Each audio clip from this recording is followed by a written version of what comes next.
Teman-teman, ini terakhir kalinya gue ngomongin tentang coki dan narkoba ya. Sudah cukup. Karena hari ini podcastnya Deddy Corbuzier dengan MLI baru terbit. Dan kita mendapatkan informasi terbaru. Sehingga gue merasa perlu untuk membuat konten ini. Gitu. Jadi ternyata Muslim dan teman-temannya udah berusaha keras untuk membantu guys. Oke, kita nggak tahu ini selama ini. Cuman menurut gue, yang salah adalah pendekatannya guys. Oke, jadi gini, by the way, gue mau disclaimer dulu ya, bahwa ini adalah pendapat pribadi gue, ini bukan kajian akademis, ini belum terbukti kebenarannya, dan ini 100% subjektif. Oke, gue ngomong dulu di depan nih. Oke, jadi menurut gue yang salah adalah mereka semua nih, teman-temannya ini nih, yang sayang sama dia gitu ya. Mereka semua playing hero.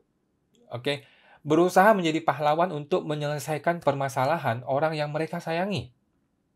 Oke, ini adalah insting yang wajar, guys. Ini adalah insting yang wajar kita sebagai manusia gitu ya. Hal yang wajar bagi kita untuk mau berusaha membantu atau menyelamatkan orang-orang yang kita sayangi.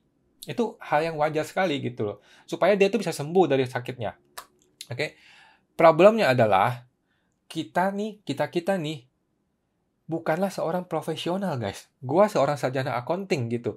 Gua bukanlah orang yang bisa menyelamatkan dia gitu. Gue ngerti istilah accounting, tapi gue nggak ngerti narkoba. Iya dong. Nah, kita ini orang yang sayang sama dia. Oke, teman-teman di MLI adalah orang yang sayang sama dia gitu. Kita punya ikatan emosional, oke?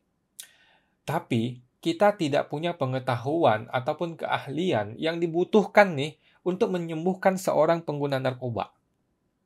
Oke, itu poinnya. Itu poin yang sangat penting sekali. Nah, untuk menyembuhkan orang seperti Coki, nggak sederhana, guys. Ini nggak sederhana, gitu ya. Ini nggak bisa sembarangan ngomong, oke, lu sadar ya, lu stop ya, berhenti ya, lu nggak usah pakai lagi, udah kita berteman kembali. Nggak bisa begitu, guys. Nggak semudah itu, gitu loh. Oke, pengguna narkoba itu ada background permasalahan di balik dari semua yang terlihat di depan muka kita ini, alias ada permasalahan di pikiran bawah sadar atau kesadaran bawah sadar gitu ya, yang menjadi sebab dari permasalahan narkoba ini, guys. Oke, permasalahan pikiran bawah sadar ini itu sudah ditumpuk terus-menerus sejak dia masa kecil, guys. Karena pola parenting yang salah. Oke, ini pendapat pribadi gua ya. Sudah bertahun-tahun, bahkan puluhan tahun ya, permasalahan ini terus-menerus menumpuk di dalam pikiran bawah sadar dia. Sehingga membentuk pola kehidupan dia yang lu dan gua lihat ini gitu loh. Seperti itu Coki tercermin gitu loh. Oke. Jadi itu tercermin kepada kita semua dalam bentuk memakai narkoba gitu. Padahal bukan itu masalahnya, bukan itu yang mesti lu beresin. Oke?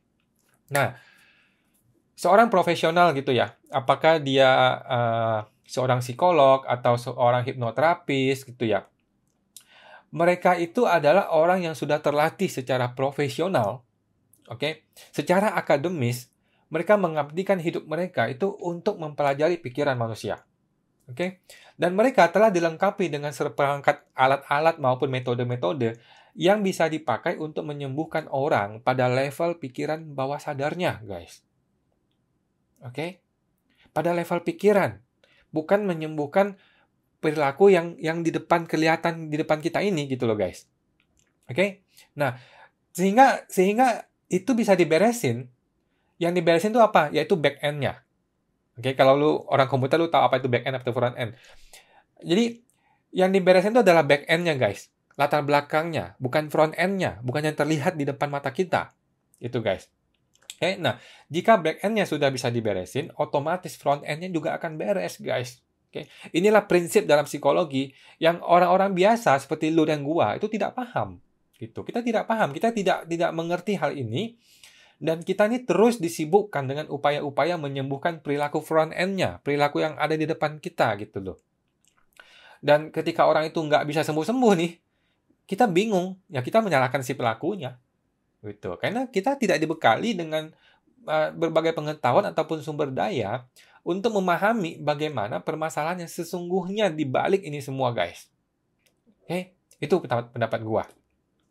Oke. Jadi teman-teman, kalau Anda punya teman gitu ya, yang Anda baru tahu dia pemakai narkoba, apa yang mesti lo lakukan? Oke. Gue anggap bahwa teman lo ini adalah orang dewasa, oke? Bukan anak kecil yang bisa ditampar beres gitu. Enggak. Teman lo ini adalah orang yang dewasa gitu ya. Langkah pertama yang harus Anda lakukan adalah buang dia dari hidup Anda. Oke? Saat itu juga lo bilang, kita nggak berteman lagi. Selesai. Oke? Buang dari hidup Anda. Jangan wasting time. Oke? Jangan melakukan upaya apapun untuk menyembuhkan dia, guys. Oke? Selamatkan diri lo sendiri. Intinya itu. Selamatkan diri lo sendiri.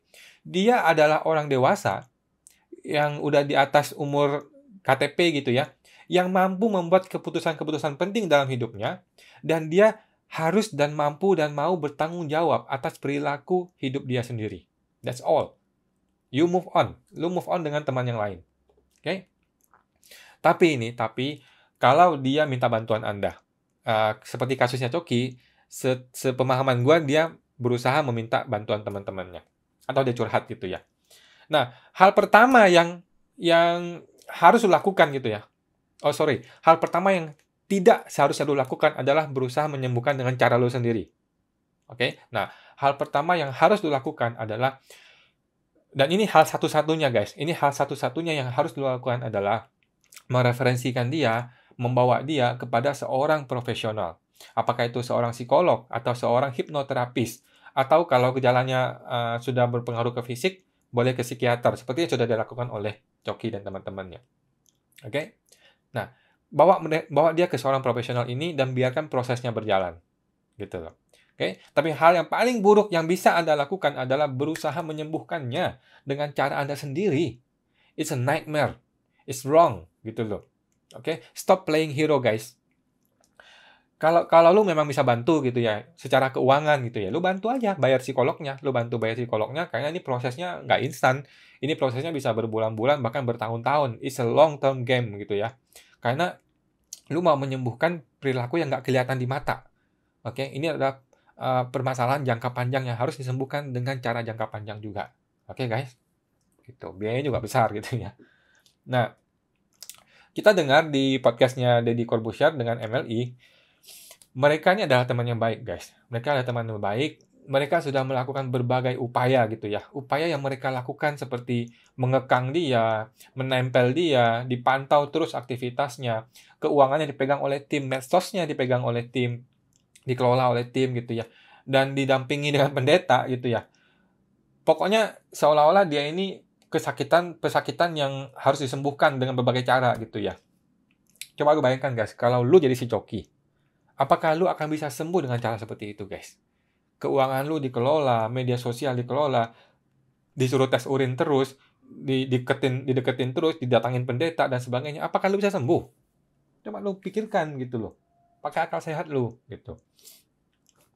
Jadi mereka semua ini tidak berusaha untuk menyelesaikan permasalahan di pikiran bawah sadarnya gitu loh. Yang menjadi akar dari masalah ini semua. Karena memang mereka tidak paham. Dan lu juga tidak paham mengenai hal ini. Seorang profesional yang akan paham mengenai permasalahan ini, gitu guys. Oke. Nah, satu hal lagi, mendatangkan ahli agama untuk menyembuhkan seorang penderita narkoba adalah sebuah kesalahan besar, guys. Ini pendapat pribadi gua gitu ya. Ini sering terjadi di Indonesia ataupun di negara-negara timur lainnya, di mana agama dijadikan solusi terbaik untuk semua permasalahan, gitu ya. Menurut gua ini pendapat yang salah. By the way, ini pendapat pribadi gitu ya guys, dan subjektif gitu ya, tidak terbukti kebenarannya. Ahli agama itu ahli dalam agama, dia bisa menafsirkan kitab suci, dia bisa memberitahu lu ayat ke ayat kitab suci, it's good, it's very good gitu ya. Tapi mereka bukanlah ahli dalam menyembuhkan penderita narkoba guys. Oke, untuk menyembuhkan penderita narkoba harus dicari tahu akar permasalahannya di dalam dirinya yang sudah ditumpuk sejak masa kecilnya guys. Hal ini hanya bisa dilakukan oleh seorang profesional gitu loh. Oleh seorang profesional yang memang mengabdikan hidupnya untuk mempelajari pikiran manusia. Dan dia ini sudah dibekali dengan berbagai metode-metode, teknik-teknik penyembuhan terhadap penderita narkoba gitu loh. Jadi biarkan profesional ini bekerja guys. Itu yang harus dilakukan seharusnya. Gitu ya. Bukan mendatangkan pendeta ataupun ahli agama gitu. Itu pendapat pribadi gua. Nah, kembali lagi, memasukkan Coki ke penjara atau rehabilitasi menurut gue adalah tindakan yang salah dan sembrono gitu guys. Kembali lagi ya, ini tidak menyelesaikan akar masalahnya, guys. Itu yang poin gua gitu. By the way, gue tidak ngomong MLI yang memasukkan atau menyebabkan dia ditangkap ya, guys. Gue tidak ngomong seperti itu, dan gue tidak tahu hal ini. Gue tidak tahu yang mana. Pendapat gue adalah, seseorang itu, laki-laki dewasa, harus mau sembuh dari pikiran dia sendiri, dari keinginan dia sendiri. Dia tahu ada yang salah, dia mau sembuh, dia datang ke seorang profesional, dan biarkan prosesnya berjalan. Oke? Nah, proses rehabilitasi secara hukum bisa menjadi salah satu jalannya. Betul. Tapi kembali lagi menurut gua ini adalah tindakan yang sembrono yang berusaha memaksa orang lain untuk sembuh tanpa memberikan pemahaman bahwa yang salah itu adalah program bawah sadarnya, itu yang mesti diberesin. Gitu, guys. Oke. Nah, terus terakhir pesan gua buat Coki, buat Bang Coki gitu ya. Lu adalah seorang laki-laki dewasa, bro. Ya kan? Lu orang yang sudah besar, lu dewasa, lu bertanggung jawab atas semua tindakan dan perilaku dalam hidup lu, gitu. Lu harus berdiri tegak, jadilah seorang laki-laki yang kuat. Sekarang lu sudah ditangkap.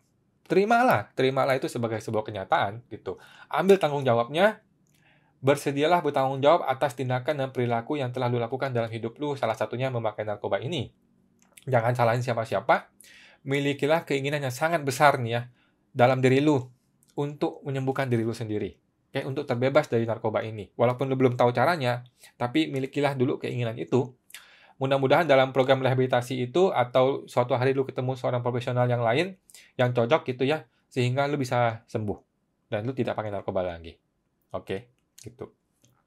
Dan setelah lu keluar nanti, mungkin setahun lagi lu keluar gitu ya, ini pendapat pribadi gue dan saran gue, buang semua teman-teman lu yang lama, mereka juga nggak mau sama lu, dan lu juga nggak usah mau sama mereka lagi. Milikilah teman-teman yang baru, dan mulailah berkarir di pekerjaan yang baru, gitu ya. Bisa tetap di industri yang sama, atau di industri yang berbeda, nggak apa-apa, gitu.